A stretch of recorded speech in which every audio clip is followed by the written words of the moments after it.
পরে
মানুষ রতন কত মানুষের মানুষ মানুষের যত বন্ধু কেউ নাই তারি মতো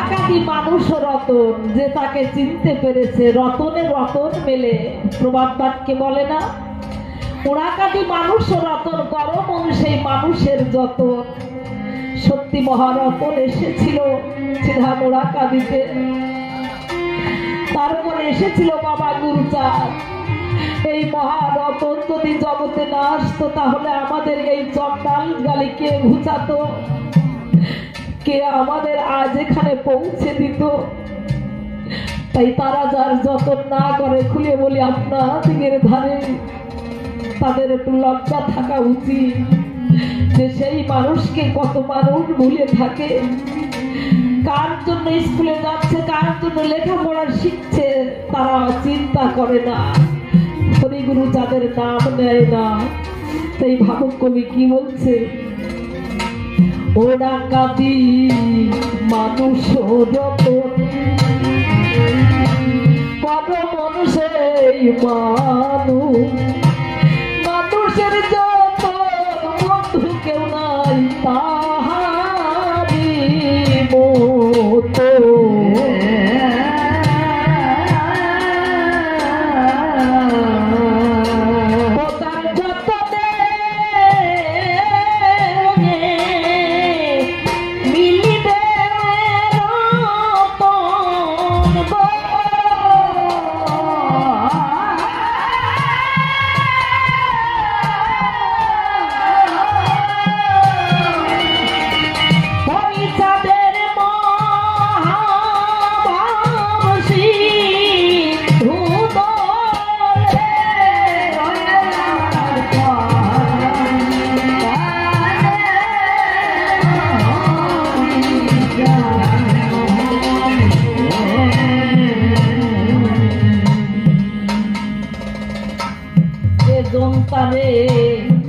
পারে ডাকিতে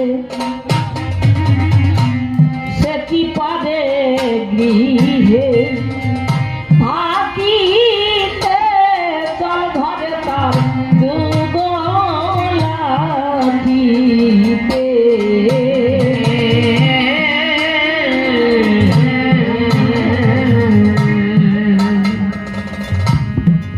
কবি বলছেন হায়রে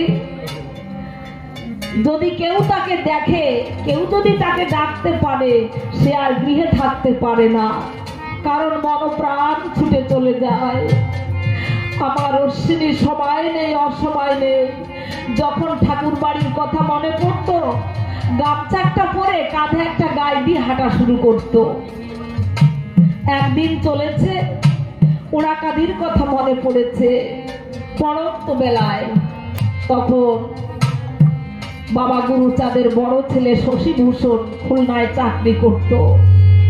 ভাবছে দাদার বাসায় গিয়ে থাকবো রাতটুক, তারপরে আমি আবার যাব। বড় আশা নিয়ে চলেছে আমার অশ্বিনী।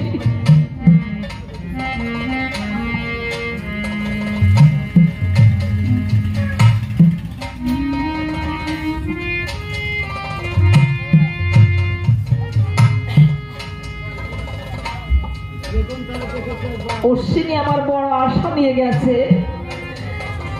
কিন্তু গিয়ে দেখতে পারে বিরাট অনুষ্ঠান হচ্ছে। বড় বড় বন্ধু বান্ধব চাকরি বাকরি করে, তারা এসেছে, নিমন্ত্রিত ব্যক্তিরা, আনন্দ উৎসব চলছে। ভাবছে আমি এই অবস্থায় দাদার সামনে যাব না, না আমি ওই ফুল বাগানে গিয়ে বসে থাকবো, যখন আত্মীয় স্বজন চলে যাবে তারপর আমি দাদার কাছে যাব। ফুল বাগানে বসে হরিগুণ গান করছে, ঠাকুরকে ডাকছে।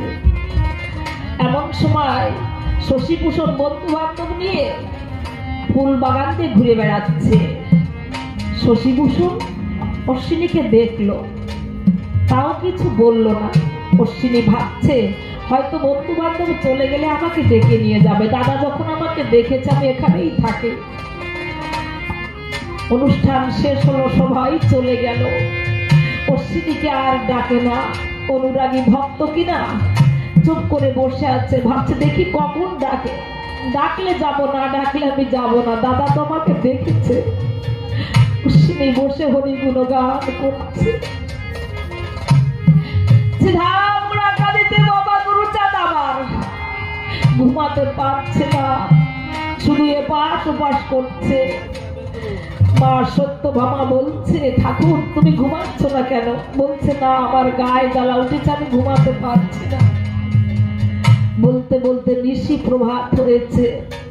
মা সত্যভামাকে বলছে তুমি তাড়াতাড়ি রান্না করো, আমার অশ্বিনী আসছে, সে বড় ক্ষুধার্ত, আমার অশ্বিনীর জন্য তাড়াতাড়ি তুমি রান্না করো। যখন একটু ভোর হয়েছে, দেখার মতো হয়েছে, পথ দেখার মতো অবস্থা যখন হয়েছে, অশ্বিনী আমার হাঁটা শুরু করেছে।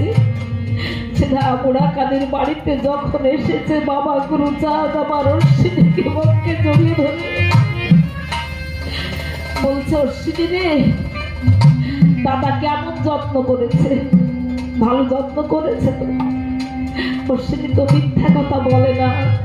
অশ্বিনী চুপ করে আছে, কিচ্ছু বলছে না, হ্যাঁ বলছে না, নাও বলতে পারছে না, কিছুই বলছে না। অশ্বিনী চুপ করে দাঁড়িয়ে আছে, বক্ষ মাঝে চেপে ধরে বলেছে অশ্বিনী রে, তোর বড় কষ্ট হয়েছে না?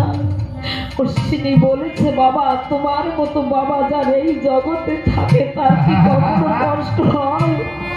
তোমার মতো বাবা যার আছে এই জগতে তার কখনো কষ্ট থাকতে পারে না।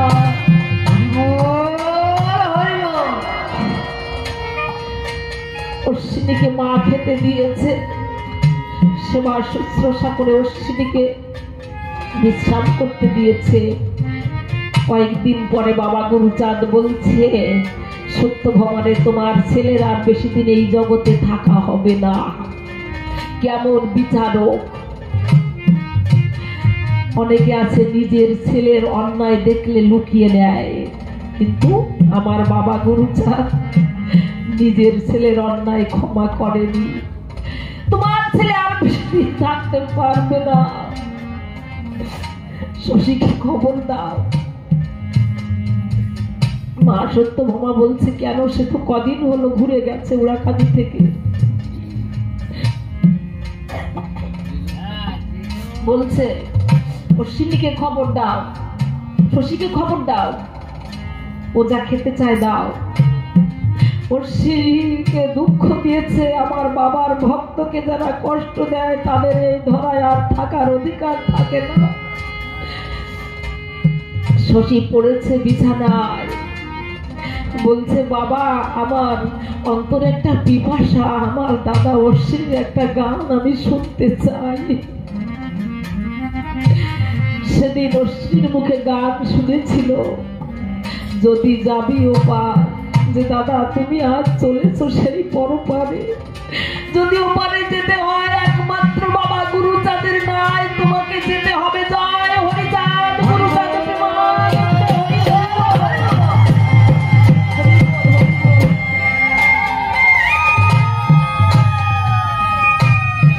যে জন তারে দেখেছে একবার ভুলে থাকে সাধ্য সাধ্য আছে তার সে তো নয় নিজের মাধ্যতা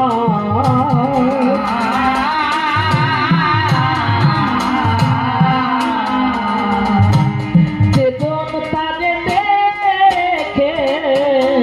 দেখেছে একবার ভুলে থাকে সাধ্য সাধ্য আছে কার সে তো নয় নিজের বাধ্যতা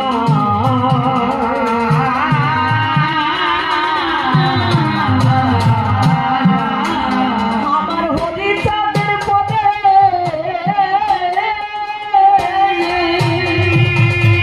দিয়ে সম্ভার গো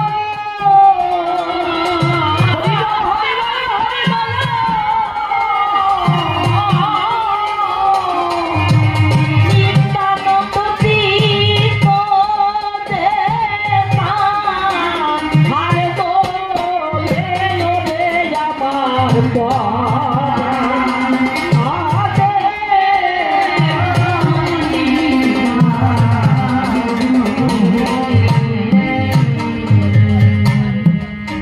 চলে দিতে কলির দিবে দিতে পারে কলি দিবে দিতে পারে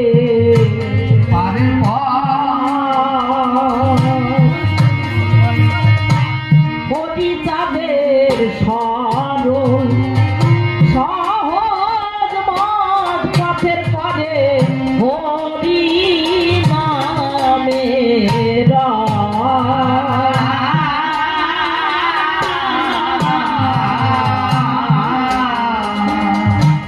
কলির দিবে দিতে পারে পথের পরে হরি নামে পথের পরে হরি নামে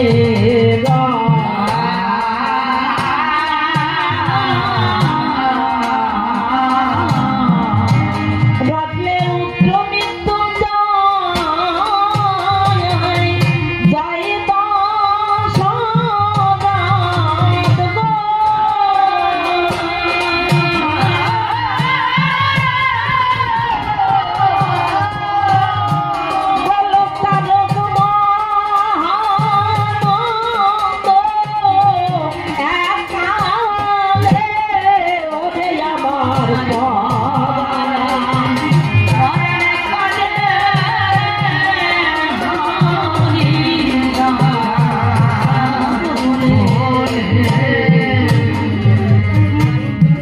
যে জন তারে পারে ডাকিতে সে কি পারে গৃহে গৃহে থাকিতে জল ধরে তার দুর্গ লাগিতে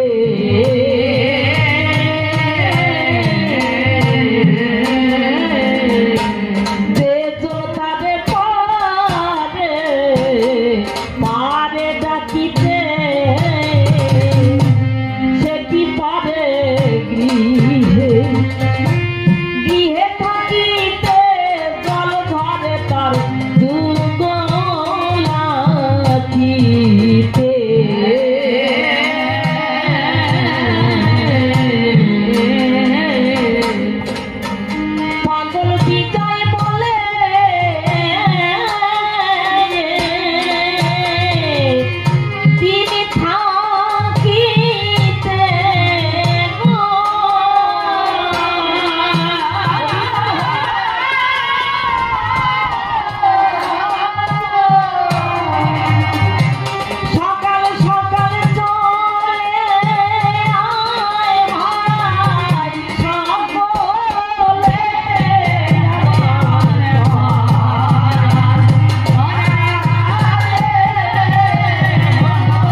গেছে রসাভাসে, তার কথা শুনে